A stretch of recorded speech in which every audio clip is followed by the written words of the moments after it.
नमस्कार दोस्तों, स्वागत है आपका एक बार फिर से आपके अपने यूट्यूब चैनल आर के सागर यूनिक स्टडी में। तो दोस्तों, सीटेट जुलाई 2013 का जो प्रश्न पत्र है उसका मैंने एक संस्कृत का गद्यांश सोल्व करवा दिया था। अगर आपने उस गद्यांश को नहीं देखा है, उसे देखना चाहते हैं तो आपको लिंक इस वीडियो के नीचे डिस्क्रिप्शन में मिल जाएगा। और आज की क्लास में मैं सीटेट जुलाई 2013 का जो सेकंड गद्यांश है, क्योंकि आपको पता है कि जो संस्कृत का पेपर होता है सीटेट का, चाहे पेपर 1 हो या फिर पेपर 2, दोनों में ही जो गद्यांश है, यदि लैंग्वेज सेकंड की बात हम करते हैं तो उसमें 2 गद्यांश आते हैं। तो इसमें मैंने एक गद्यांश सोल्व करवा दिया था, आज दूसरा गद्यांश मैं सोल्व करवाऊँगा। और मैंने काफ़ी सारे संस्कृत की क्लासेस अपने यूट्यूब चैनल पर करा दी हैं, लगभग 32-31 क्लासेज जो हैं संस्कृत पैडागोजी की, और 15 से 20 क्लास में मैंने संस्कृत के पैराग्राफ सोल्व करवा दिए हैं और 5-6 मैंने पेपर भी सोल्व करवा दिए हैं। यदि आपने वो सब क्लासेज नहीं देखी हैं और उन्हें देखना चाहते हैं तो मैंने उन सभी क्लासेज की प्लेलिस्ट बना दी है, आप प्लेलिस्ट में जाकर उन क्लासों को देख सकते हैं। या इसके अलावा आपको उन प्लेलिस्ट का जो लिंक है इस वीडियो के नीचे डिस्क्रिप्शन में मिल जाएगा। जितने भी क्लासेज हैं जो मैंने प्लेलिस्ट जिनकी बनाई है, तो उनका लिंक आपको इस वीडियो के नीचे डिस्क्रिप्शन में मिल जाएगा।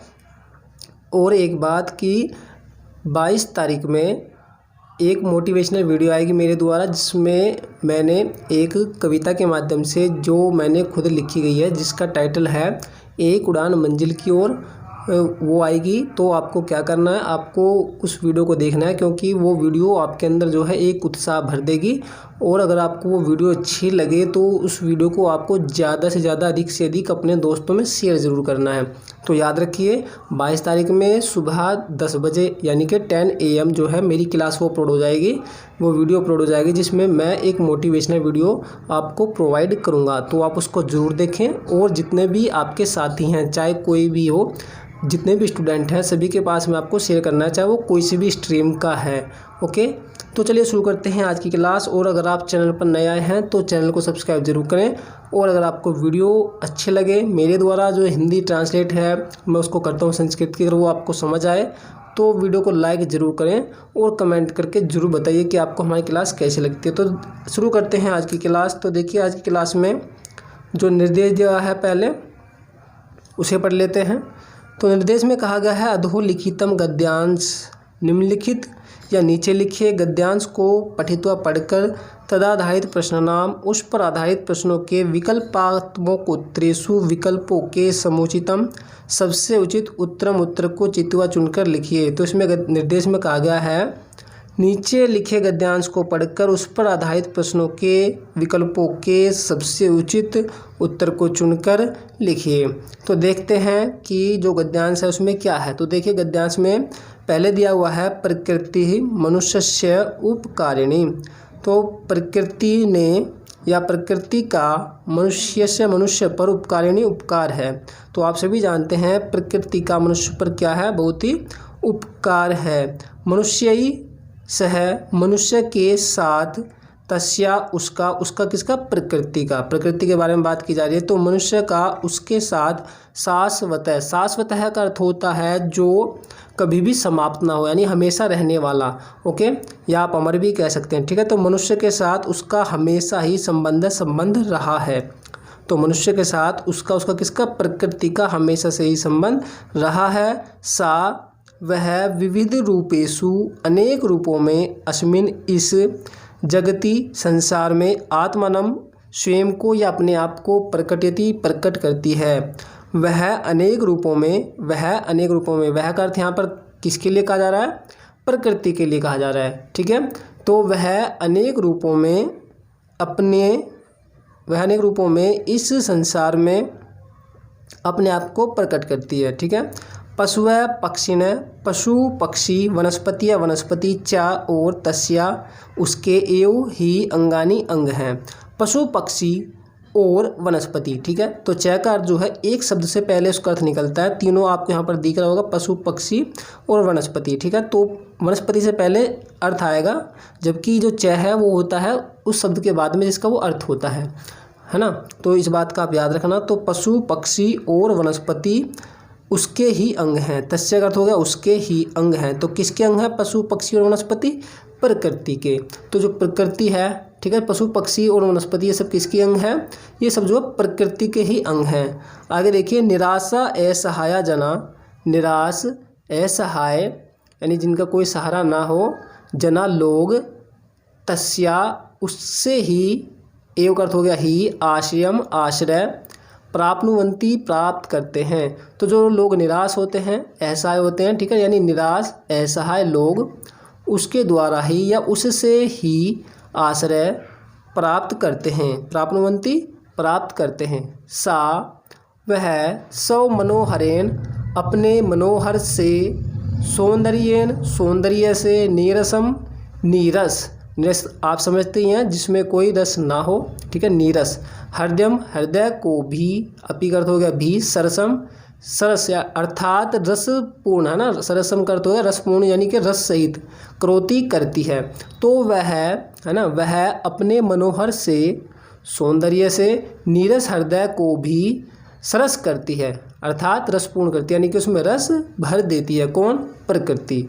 आगे देखिए, सूर्य चंद्र है, चा तस्या नेत्रे, तो सूर्य चंद्रमा, चा का अर्थ हो गया और, तस्या उसके, नेत्र नेत्र है, तो सूर्य और चंद्रमा, चा का अर्थ हो गया और, चंद्रमा उसके ही नेत्र हैं, सूर्य और चंद्रमा उसके ही नेत्र हैं। सस्य श्यामला हरी भरी ऐसा यह भूमि, हरी भरी यह भूमि, विविधा औषधिया औषधय अनेक औषधियाँ, सकलानी, सकलानी का अर्थ होता है संपूर्ण, खनिजानी खनिज, च और, प्रकृति प्रकृति में, एवं ही शोभा शोभित हैं। तो इसमें कहा गया है अनेक औषधियाँ और संपूर्ण खनिज प्रकृति में ही शोभित है।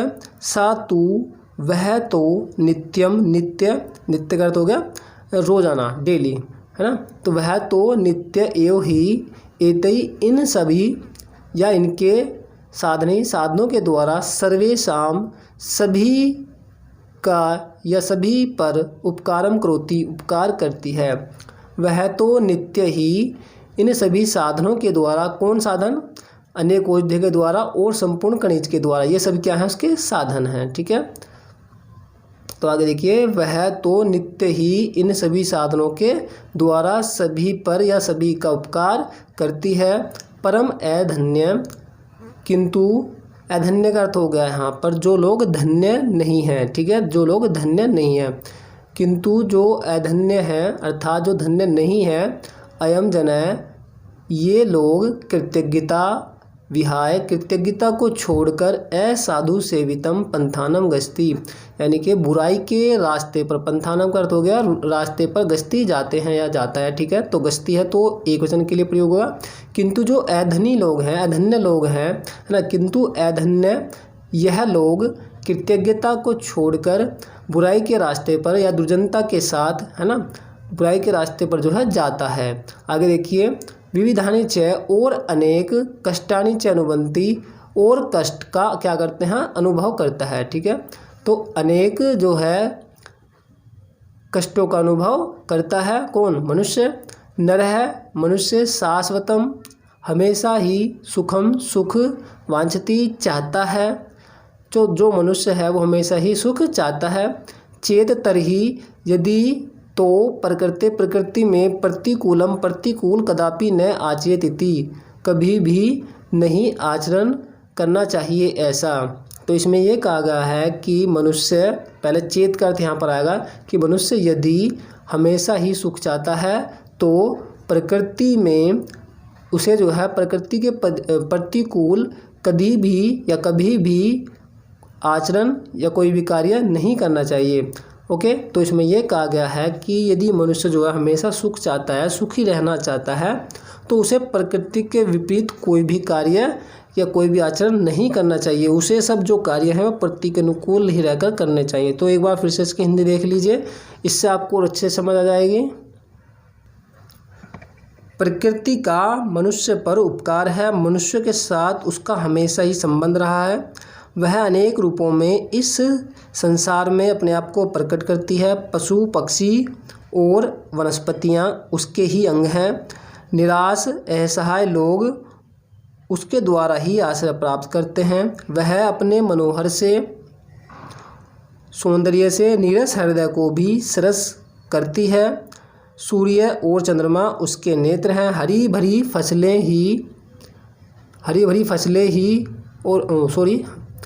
फसलें यह भूमि, अनेक औषधियाँ, संपूर्ण खनिज और प्रकृति में ही क्या है ये सब, ये जो है शोभित हैं।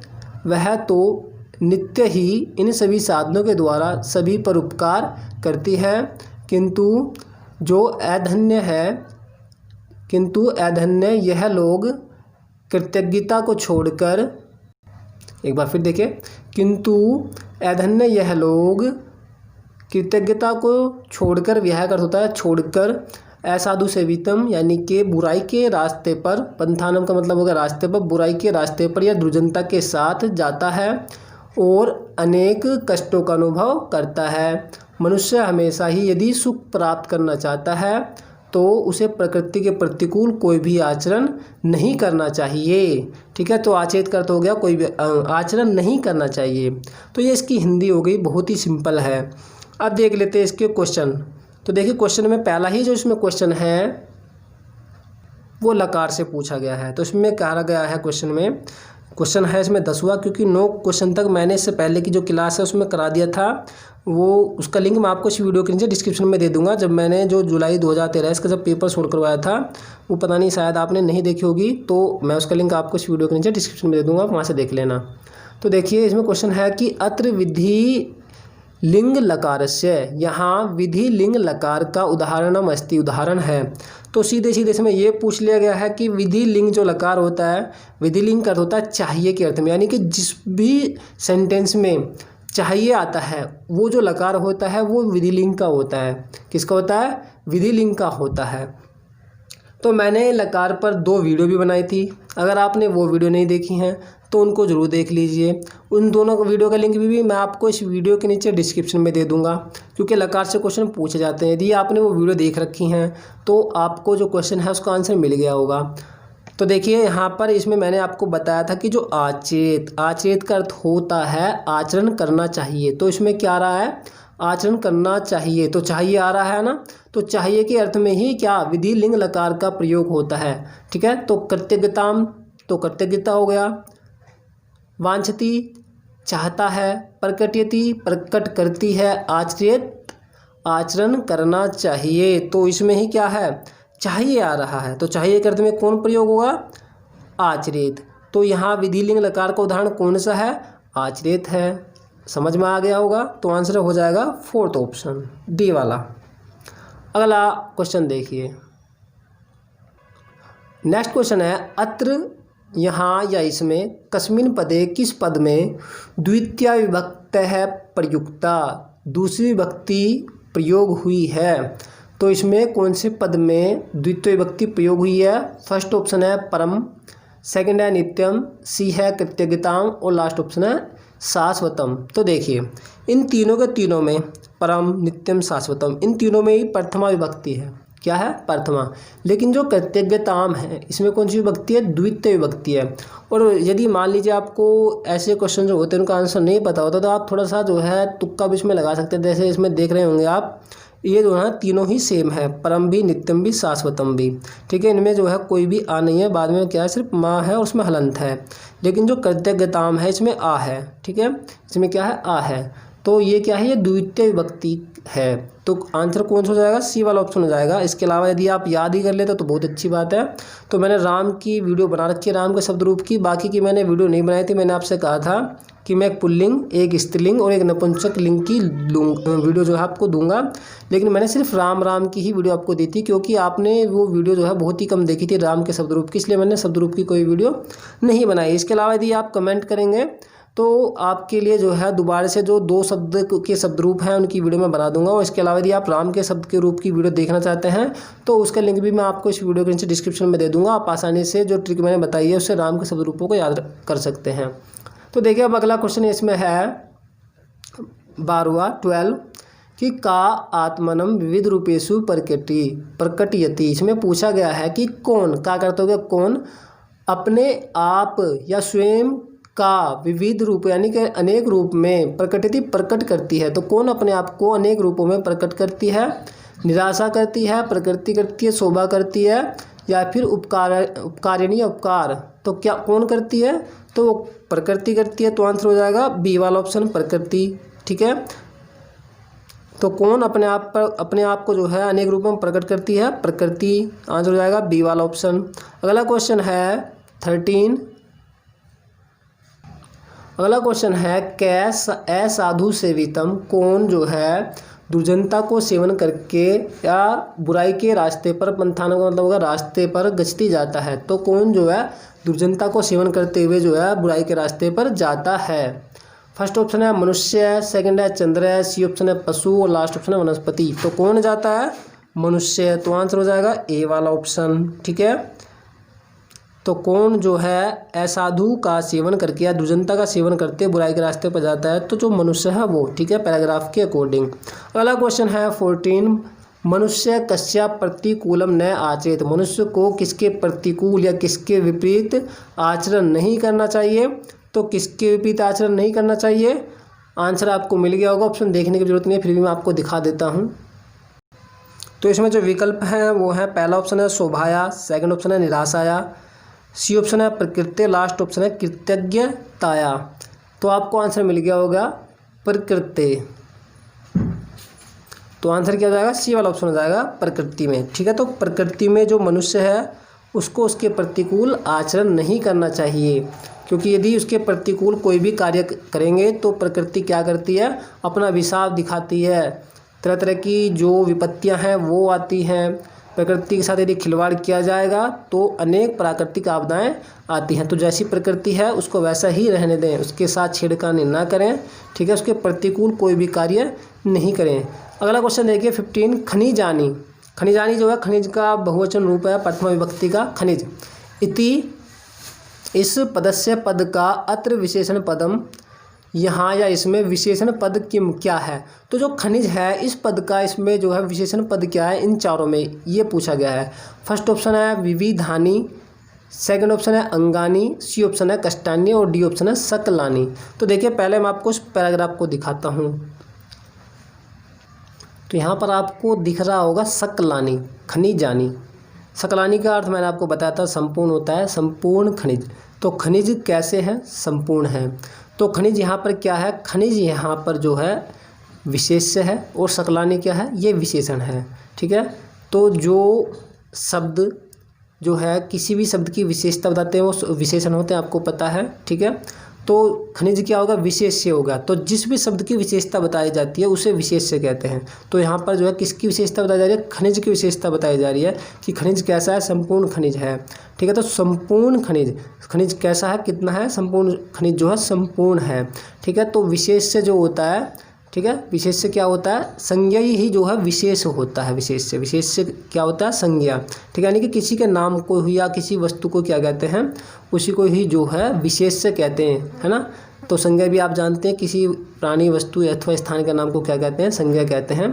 तो जो विशेष्य होता है और संज्ञा होता है, दोनों एक ही रूप होते हैं, ये आप याद रखिए। ठीक है, तो जो सकलानी है, सकलानी जो है इसका संपूर्ण होता है। तो सकलानी यहाँ पर विशेषण है और जो खनिजानी है ये विशेष्य है। यदि आपसे विशेष्य पूछ ले जाए या आपसे ये पूछ ले जाए कि यहाँ पर जो खनिजानी है वो क्या है, तो खनिजानी यहाँ पर विशेष्य है। ओके, या ऑप्शन में संज्ञा है तो संज्ञा भी आप बता सकते हैं। तो फिलहाल क्वेश्चन है जो उसका आंसर हो जाएगा सकलानी।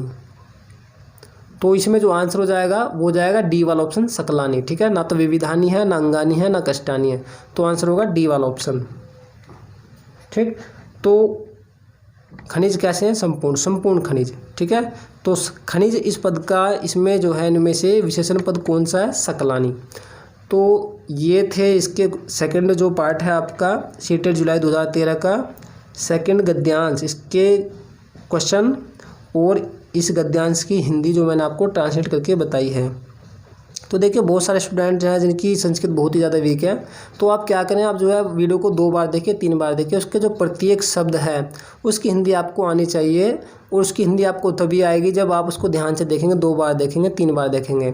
और आप एक काम कीजिए, आप 2 बार देख करके वीडियो को 3 बार देख करके खुद से उसकी हिंदी ट्रांसलेट कीजिए। जहाँ भी आपको कोई समस्या आती है आप दोबारा से उस वीडियो को देखिए कि इसका जो है शब्द का अर्थ क्या है। उसी प्रकार से आप संस्कृत पैरागोजी में भी कीजिए। आपको जिसका अर्थ जो है समझ नहीं आता है, पहले आप वीडियो को देखिए, ठीक है, और आप वीडियो को देखने के बाद में फिर आपको देखिए कि आपको कितना समझ आया, उसको जो है किसी कॉपी में नोट कर लीजिए। और फिर जब आप कॉपी में इसको नोटबुक में या नोट करेंगे तो उसमें आप देखिए कि आपको जो है उसमें से कितनी हिंदी उसकी आप बना सकते हैं, कितने शब्दों की। अब आप जिसकी हिंदी नहीं बना सकते आप दोबारा से वीडियो को देखिए और उसको जो है जिस भी आपको शब्द की हिंदी नहीं पता उसको दोबारा से देखिए। यदि आपको जो है बहुत ही कम वीडियो समझ आई है, उसके शब्दों के अर्थ आपको समझ नहीं आया, तो दोबारा से वीडियो को पूरा कंप्लीट वॉच कीजिए। अब तो आपके पास में टाइम काफ़ी है, तो बिल्कुल भी जो है कंजूसी ना कीजिए, टाइम आप दीजिए संस्कृत को। यदि आप अच्छा इस कोर्स में करना चाहते हैं तो टाइम आपको देना ही पड़ेगा। और मैं आपको विश्वास दिलाता हूँ, यदि आप जो है टाइम देते हैं संस्कृत को तो आप जो है आप संस्कृत में 25+ स्कोर कर देंगे, मैं आपको गारंटी देता हूँ। 25 से 30 के बीच आपके नंबर आ जाएंगे, 28-29 आराम से आ जाएंगे। यदि आप कंप्लीट वीडियो को देखते हैं, वीडियो को बार बार देखें। ये मत सोचिए कि हमें तो इसमें आता है, तो ये मत सोचिए। आपको जब तक नहीं आता, जब तक आपको एक एक शब्द की हिंदी नहीं पता है, तो देखिए आपको फॉर्मेलिटी पूरी नहीं करनी है। आपको मैं संस्कृत जो है इसीलिए इस प्रकार से पढ़ा रहा हूँ कि आपको संस्कृत आ जाए, ताकि आप जो भी शब्द आपके सामने है आपको उसकी हिंदी ही पता लग जाए। जब आपको हिंदी ही पता लग जाएगी तो आप कोई भी क्वेश्चन उसको सोल्व कर देंगे, क्योंकि आपको पता है संस्कृत हो या इंग्लिश हो, इनमें वर्ड मीनिंग का बहुत ही ज़्यादा रोल होता है। इसलिए मैंने वर्ड मीनिंग जो है आपको बहुत ही, जो भी एक शब्द है उसकी आपको बताई है, अच्छे से हिंदी उसकी एक्सप्लेन की है। और इसके अलावा जो जो यूज होते हैं संस्कृत व्याकरण में उनकी भी वीडियो मैंने आपको दे दी है। जैसे प्रत्यय हो गया, शब्द रूप हो गया, धातु रूप हो गया, उनका भी एक रोल होता है, उनको भी आप देख लीजिए। आप जो है इनको नहीं देखते हैं तो उनका भी एक बहुत बड़ा इसमें अहम रोल होता है। तो दोस्तों ये थी आज की हमारी क्लास। आपको आज की हमारी क्लास कैसी लगी कमेंट करके ज़रूर बताएं। तो दोस्तों मैं आपको मिलूँगा ऐसे ही एक और नई वीडियो में। और आपको याद ज़रूर रखना है कि 22 तारीख में सुबह 10 बजे यानी कि 10 AM आपको जो है एक मोटिवेशनल वीडियो देखने को मिलेगी, जिसका शीर्षक है एक उड़ान मंजिल की ओर। ये वीडियो आपके अंदर एकदम जोश और उत्साह भर देगी और आपको जो है आपकी मंजिल को पाने में, आपको सफलता पाने में जो है बहुत ही सहायता करेगी। तो ठीक है दोस्तों, नमस्कार, जय हिंद, जय भारत, बड़े रहिए, अपना ख्याल रखिए।